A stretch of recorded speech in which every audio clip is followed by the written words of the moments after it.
जबलपुर के बरगी डैम में हुआ क्रूज हादसा सिर्फ एक दुर्घटना नहीं था, बल्कि कई जिंदगियों को अंदर तक तोड़ देने वाली एक लंबी और दर्दनाक कहानी बन गया।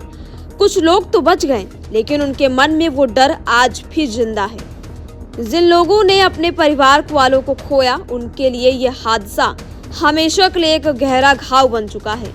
कई प्रत्यक्षदर्शियों और क्रूज में मौजूद लोगों ने बताया कि वो शाम कितनी खौफनाक थी। मनोज सेन नाम के एक शख्स ने बताया कि वो शाम एक सामान्य दिन की तरह शुरू हुई। परिवार के साथ थोड़ा समय बिताने की इच्छा से वो क्रूज पर सवार हुए, लेकिन कुछ ही देर में माहौल बदल गया और खुशियां चीखों में बदल गई। मनोज ने सबसे पहले खतरे को महसूस किया। उन्होंने स्टाफ को बताया कि नीचे पानी भर रहा है, लेकिन उनकी बात को हल्के में ले लिया गया। उन्हें ऊपर जाने को कह दिया गया और जिससे स्थिति और बिगड़ती चली गई। मौसम अचानक बदला। तेज हवा और बारिश ने क्रूज को असंतुलित कर दिया। कुछ ही पलों में हालात इतने खराब हो गए कि किसी को संभलने का मौका तक नहीं मिला। मनोज अपने बेटे को बचाने में सफल रहे, लेकिन उनकी पत्नी हमेशा के लिए उनसे दूर हो गई। इस तरह कई परिवार एक झटके में बिखर गए और खुशहाल जीवन अचानक शोक में बदल गया। कामराज परिवार इस हादसे का सबसे बड़ा उदाहरण है। 7 लोग एक साथ यात्रा कर रहे थे, लेकिन हादसे के बाद 3 लोग अब भी लापता हैं और 2 की मौत हो चुकी है। छोटे बच्चों की जिम्मेदारी अब दूसरों पर आ गई है।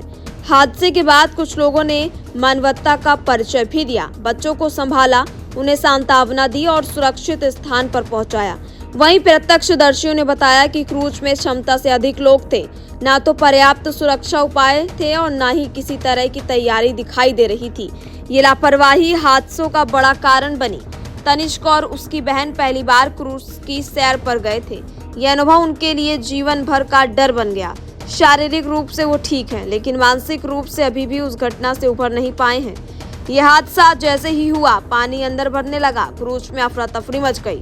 लोग मदद के लिए चिल्लाने लगे। कोई रास्ता समझ नहीं आया। हर कोई अपनी जान बचाने के लिए संघर्ष कर रहा था। जो लोग इस हादसे में बच गए, उनके मुताबिक किसी को भी लाइफ जैकेट नहीं दी गई।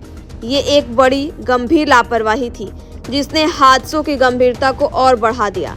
यानी बुनियादी सुरक्षा होती तो कई जानें बच सकती थी। सबसे चौंकाने वाली बात ये रही कि संकट के समय क्रूज चालक खुद ही पानी में कूदकर भाग गया। यात्रियों को उनके हाल पर ही छोड़ दिया। जब हालात नियंत्रण से बाहर हो गए तो यात्रियों ने खुद की ही उपाय ढूंढने शुरू कर दिए। कोई पानी बाहर निकाल रहा था तो कोई बाहर निकलने का रास्ता तलाश रहा था।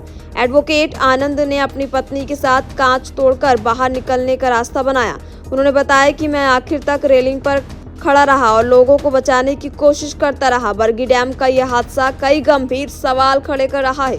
क्या सुरक्षा मानकों का पालन किया गया? क्या यात्रियों की संख्या नियंत्रित थी?